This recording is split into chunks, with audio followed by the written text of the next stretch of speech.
Hello everyone. Very pleased to be here at Vivatech. Great event. So we are going to talk about today at the cloud, trusted cloud landscape, and as well as opportunity. So firstly, I'm Henri Chabrier, PwC partner, responsible for the cloud transformation practice in France. And we have a great panel today with us. So we start with Valérie, PwC partner in charge of the legal activities for IT in France.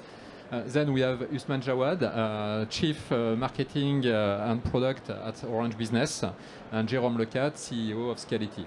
So diversity in terms of skills, in terms of vision as well around the cloud trusted landscape. So let's start. If we look at it, so there is a lot of opportunities around cloud. So that's at the core of any IT transformation. If we look at it around innovation, around flexibility, agility, so all the promise from the cloud. And also financially, if it's well done. So not the topic for today, but that's not easy to do, to have a financial positive balance while moving to the cloud. But that's, at the same time, there are challenges as well.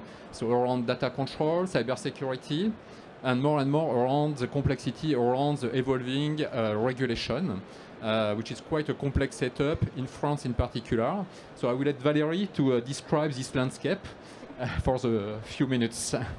Thank you, Henri. Hi, everyone. I'm more than happy to be here with you this morning.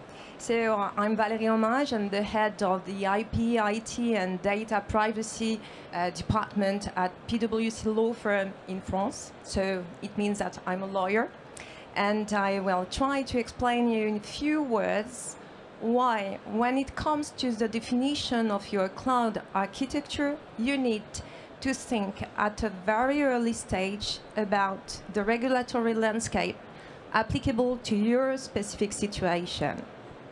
And the answer is because this regulatory landscape is so complex, so evolving, so different from one country to another, that it goes far beyond what could be anticipated, let's say, from a simple, pragmatic approach.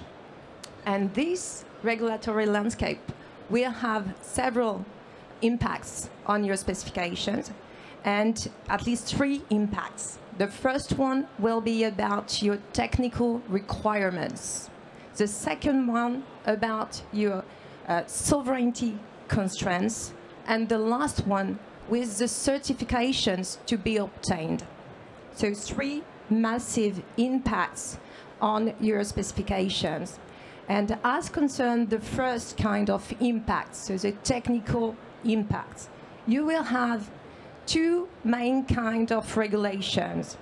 The first ones are specific to specific sectors.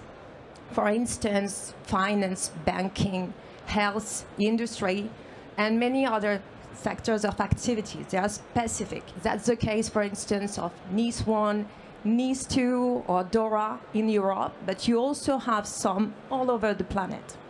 The second kind of regulations you may have are more general. It is, for instance, the case of the GDPR in Europe, which imposes to put in place security measures adapted to any kind of personal data processing activities performed. It's general. It's general, but to know whether the measures implemented are adapted or not, you need to be aware of a very vast list of guidelines issued by the EDPB, issued by the CNIL, issued by a number of other local authorities. So that's for the technical aspects, the technical impacts on your specifications. It was my first point. The second point is about the sovereignty constraints. Here, the aim of the regulations is to control, limit, or prohibit data transfers in certain geographies, and or to impose certain location for your data storage. The idea behind those kind of regulation is to be protected against the possible impact of foreign legislations applicable to third-party providers that could force them to grant an access to your data to their own local authorities. And here we think easily about the Cloud Act, the FISA Act, or the Patriot Act, which are all US regulations, which made the headlines a few years ago and were at the origin of the famous Schrems II regulations, rulings, which threatened a lot the security measures to implement in case of data transfer outside the EU. So we think about that, we think about the GDPR, but we must know that all over the planet you have equivalent legislation. So it was my second point. So first point, the technical impact. Second point, the sovereignty constraints impact. And third point, the certifications impact. In some cases, regulations will impose you to be certified or to use third service providers which are certified, because it will be the only possibility for you to demonstrate that certain technical requirements or sovereignty requirements are met. This is the case, for instance, in France of the HDS certification in the health sector. This is also the case of the SecNumCloud certification, which is the highest standard in terms of security requirements and sovereignty requirements in France and in Europe. You also have the BSIC5 in Germany, the ENS in Spain, and you have many others all over the planet. So it was my third point. So to summarize, three kinds of impacts: technical impacts, sovereignty impacts, and certification impacts. And what we need to remember is that all those impacts derive from very complex and evolutive texts which are different from a country to another. And what does this mean? This means, first, that you cannot ignore those regulations because of the impact they have. And it's not only because of the fines that you could be forced to pay, it's also to ensure trust in your product and in the product you contemplate to use. And secondly, in order to know them, because you can't ignore those regulations, you need to involve at a very early stage the right persons, and I mean the right and a strong legal team, which includes your legal services and sometimes, and it's very frequent, external lawyers specialized in IT, data privacy and cyber security, which are also able to mobilize, when it is the case, other lawyers all over the world that has the knowledge of the local regulations. Here is my point. Thanks, Valérie. That's really interesting to have all this regulation in mind. So that will be a challenge, Usman, so to talk about the customer needs in this context. Yeah, my name is Usman Javed, and I'm the Chief Product Marketing Officer at Orange Business. I'm actually quite impressed with the way Valérie articulated the regulatory landscape, which of course is super complex, so very well done. But in that backdrop, if you think about customers, it's highly confusing, right? Because the geopolitical landscape, the regulatory landscape is always shifting. And you have to find out, especially for the large enterprises who have built technology over multiple countries, they spread across multiple regulations. So that really makes it quite difficult. And I think from a customer standpoint, first of all, the definition of trust is changing significantly, right? It's not just about reliability and security. It's a lot about three things, I think, that we see with customers. The first thing is the data sovereignty. Where is my data? Who can access that data?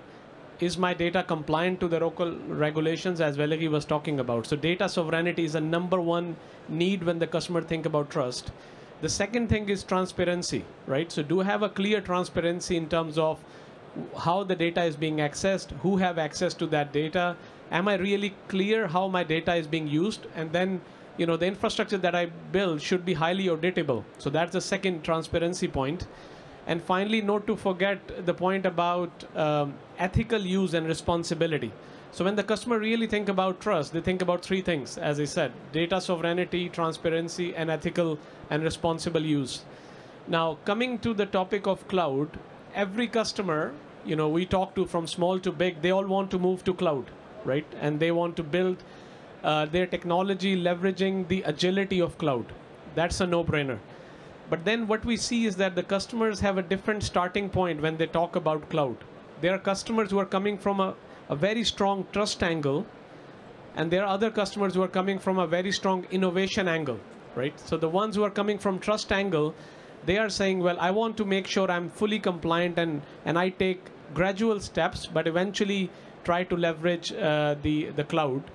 And a lot of times we see the customers take their first steps in the private cloud because they want to empty their data centers, they want to be in the cloud space.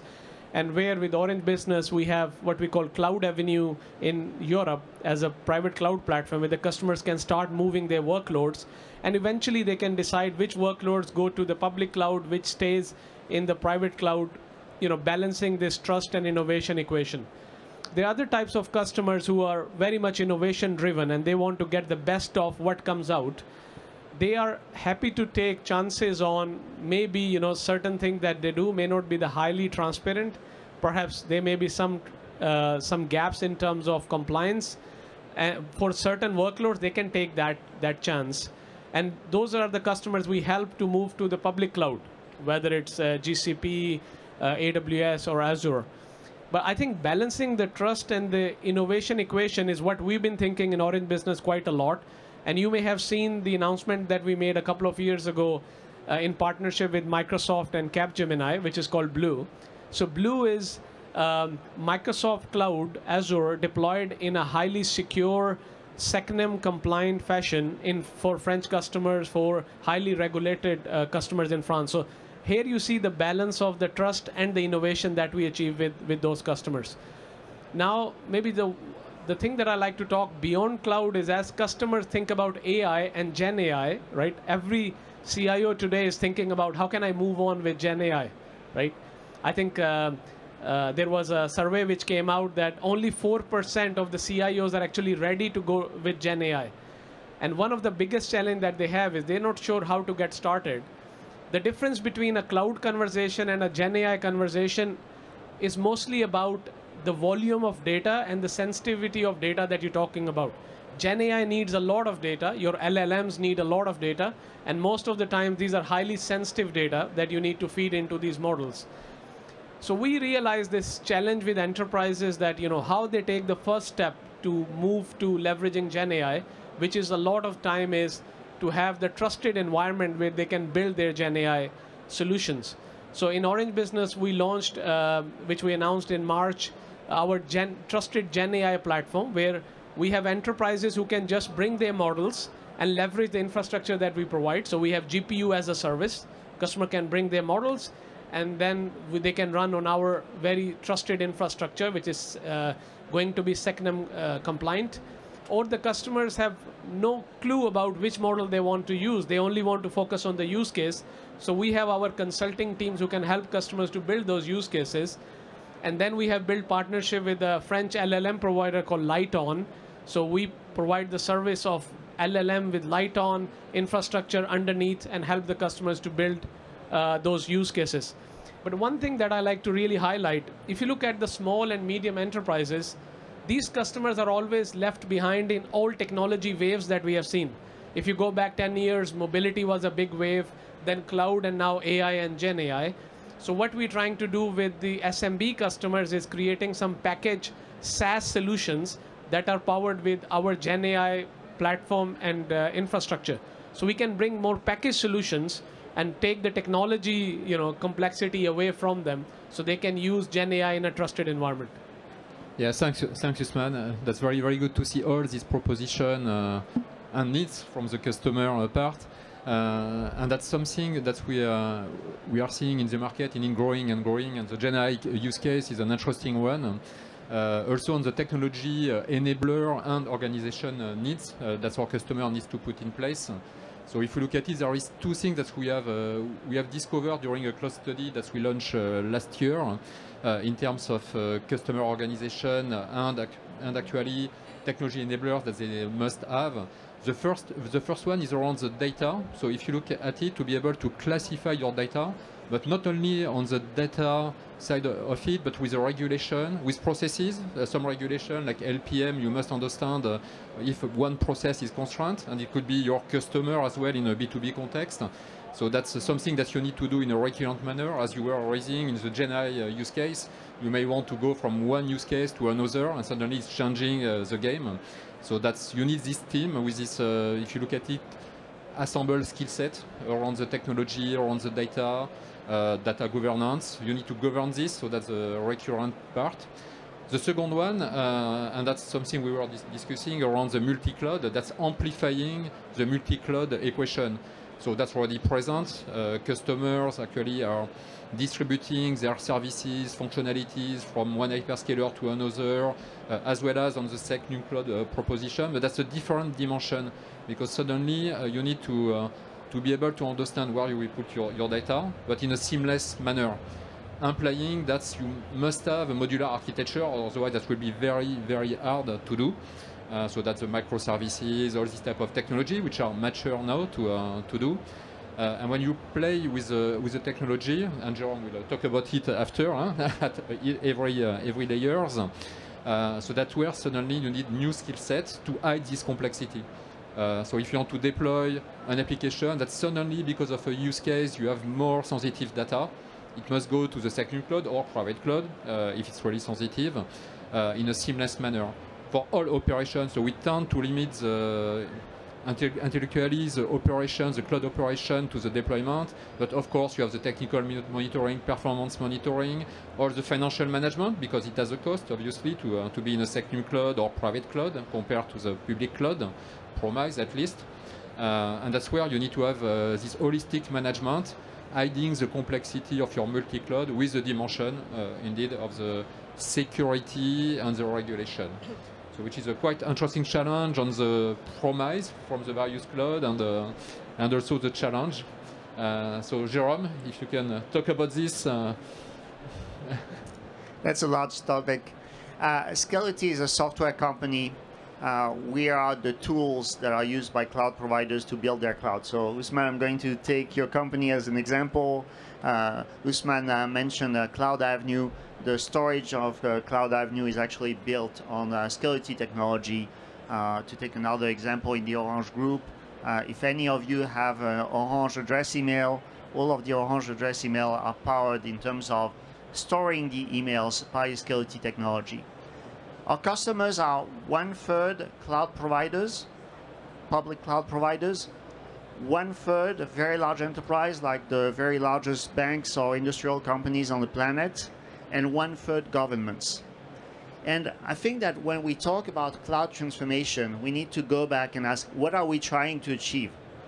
Okay? And the public cloud is one of the modalities of cloud, and not the only one.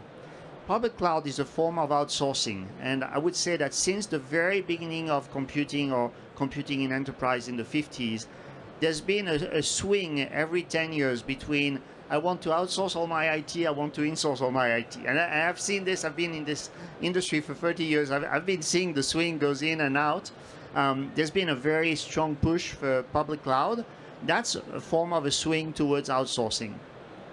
Now, public cloud is an amazing solution when you want velocity, when you want time to market, when you want to reduce the skills, the IT skills you may have inside your company because you want to invest more into whatever is your core competency.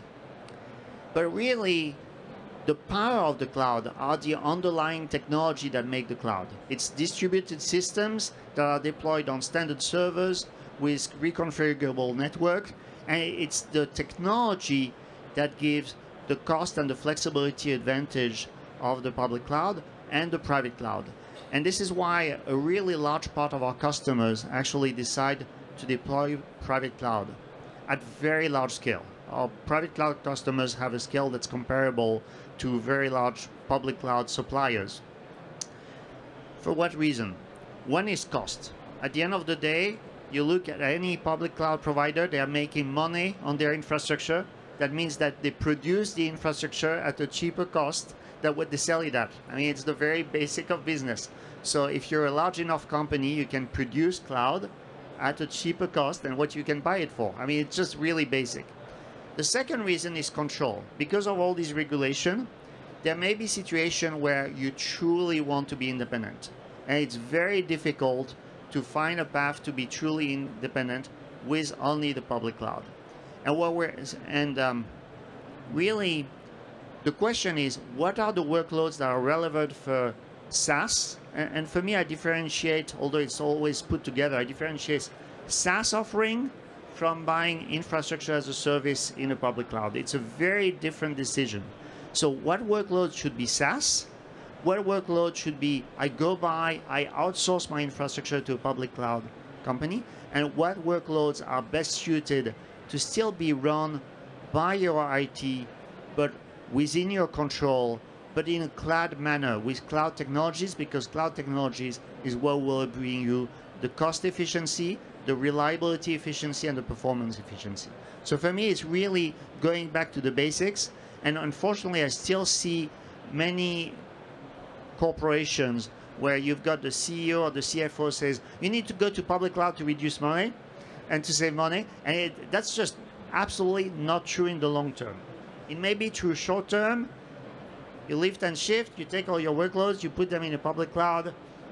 You know, you can play the game, you take all your VMware, you put the VMware in a public cloud. You're not going to achieve long-term cost efficiency. You're just reproducing all the quirkiness you have in your private data center into a public data center. It pretty much doesn't change anything except that you need to pay a cloud provider a margin.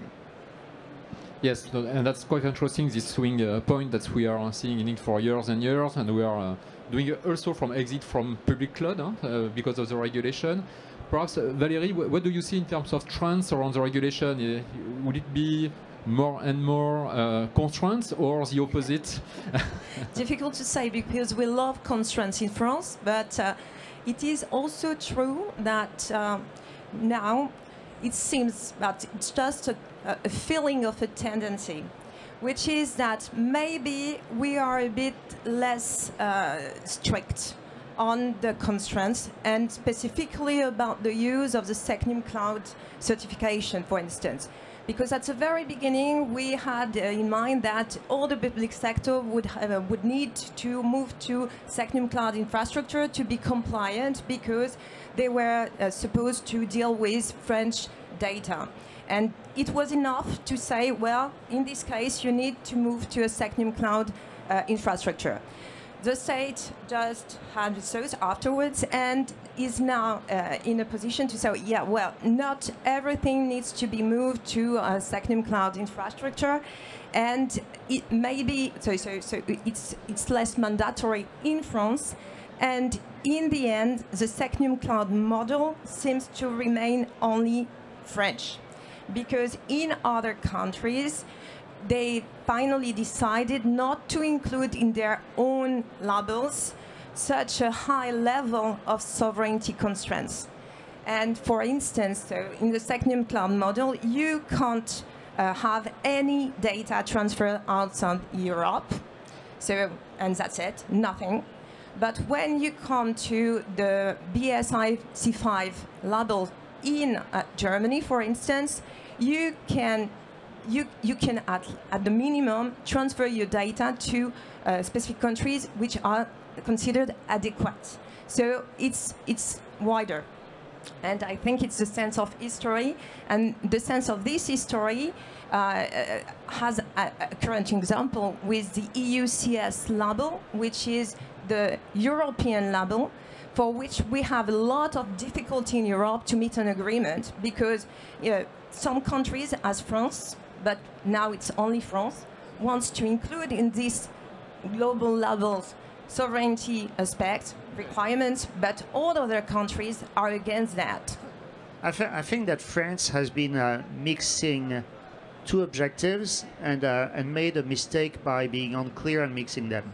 There's a security objective. There's a data security objective, which honestly other countries in Europe are also pursuing. Absolutely. And especially Germany is very sensitive to the question of data security, has always been very sensitive to the question of personal data security. So that's one objective. And there's another objective that the French government has, which is a very valid objective, which is to essentially push business to European companies and make sure that this new generation of technology, whether we're talking about cloud or whether we're talking about generative AI, because that's the same context, doesn't fall to be essentially all owned by two countries in the world. And so there's a desire to push the business towards the European providers. And these are two different objectives. And rather than labeling the two objectives, they try to mix the two objectives in the SecNumCloud obligation. And I think this was a mistake. Yeah, perhaps I think just from a customer standpoint, I believe that we should give the highest level of choice to the customers and let the customers decide what they want.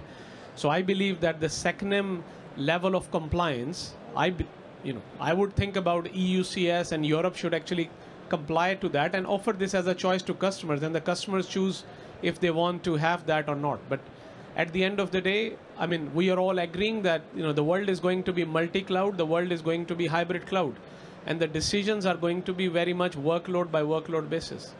No, exactly. So that's the key topic of discussion. So the issue, we are ending our time. So I would like to thank you very much for all this insight and opening for Q&A. So I know there is some questions around regulation, technology, cloud in general.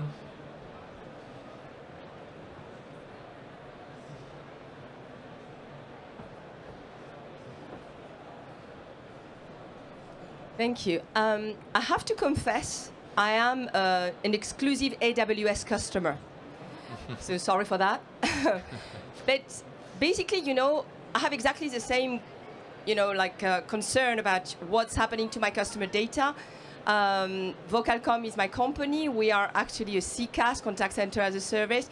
So we store, we are a big customer of you guys. You just built our cloud in AWS. But basically, we discussed this with Orange. What's happening to our voice recordings, which are full of whatever, any kind of sensitive data, because you can't control what people say, right? So that's where you can find anything. And some of our customers, not only French customers, but even, LATAM customers or Dubai customers are saying, AWS, is it secure? And I'm seeing AWS doing whatever they can on Earth to actually demonstrate by, for example, cutting all access to your administration, whatever, except for one person, in order to be trusted, right? So everybody is saying, as the most trustworthy, because I have all those processes and so on. And you, Orange, is quite great because you guys seem to have, mon cœur balance. You have your own trust, cloud, but you're also very active in AWS market. So I have to say, I'm a bit confused. Jérôme is probably going to answer me. I'd like to answer with an anecdote that goes back to 1996. And some of us were already in this industry. I know this is the case of Karine in 1996. At the time, I was being interviewed by RMC, the radio of Monte Carlo. And they were asking me what I think of voice over IP. At the time, my biggest customers were banks, and they were saying, never, never on earth will we put our phone system on voice over IP. It's not secure. And I said to the mic of RMC in 96, eventually it will be secure and everyone will be on voice over IP just because it's a more efficient technology. You know that now we have decommissioned PSTN network, everyone's on voice over IP. That question never comes, okay? I think that, for me, there's absolutely no doubt that AWS is the best positioned company to offer the best security in the world. They have the largest investment. You talk to Stefan Edinger, it's really clear in his mind that it has to be security by design. They're trying to build HSM within the AWS cloud that you as a customer only have control of. They're doing everything possible. But, bottom line, there's just one thing they cannot do. If the US government wants to have access to your data, they will. So you will be secure, save that little point. Which is sovereignty. Yeah, but I think perhaps I can build on Jérôme's point, and thanks for being our customer. And I was at AWS before, so twice a customer. Well, I think what Jérôme was saying, you know, we should not mix data security with regulation. And I think sometimes that is a challenge, right? Because if you talk to AWS, there are lots of sovereign controls that are available in AWS that you can use in terms of make sure that you have the highest level of security. And if you encrypt your data, and then you have a service provider like Orange Business, which can manage those keys on your behalf, then you have somehow ensured that, you know, there is no illegitimate access to the data. So there are certain controls that we can apply. But then if you get to a point where that data by regulation need to be in a particular environment, then of course that's a different conversation. Thanks a lot for the question. So I think we have to end now. Okay. I enjoyed the talk, panel. Thank you for that. My question perhaps is to Usman. You talked about your serving the different needs of enterprise customers between both public cloud, private cloud, and of course you're doing that across many, many different industries. Who do you see doing it well, and what are they doing differently to perhaps some of the other customers that you're working with at the moment? And you know, perhaps Omri might want to build on that afterwards. Yeah, I think it's quite a difficult question. I think manufacturing customers are perhaps the last in sort of the chain, but I believe that they are doing it pretty well because they actually realize they are more use case driven. I think as Jérôme was saying, right? I mean, a lot of industries moved, especially financial sector, because they had a massive cost base, and someone told them, look, you reduce your cost base and you close those data centers, and eventually would be, you know, much cheaper in terms of your costs. But that promise did not happen, and eventually I think there is a bit of a question mark now. Have I moved all my workloads to the public cloud? Should I actually now rethink because my FinOps is not working? Whereas I think manufacturing customers, given the fact that they were so far behind, they are taking a more use case driven approach. So even though they are the most mature, but I think they are taking the more strategic choices. For example, supply chain has driven a lot of those discussions. And they're looking, okay, how can I connect my supply chain? I need to have some sort of a cloud access so that I can build use cases so I can connect with the rest of the ecosystem because they are already on the cloud. And I think that is way more mature. So thanks a lot. So I think we are come to a definitive end. So thanks. Have a great event. Thank you. Thank you.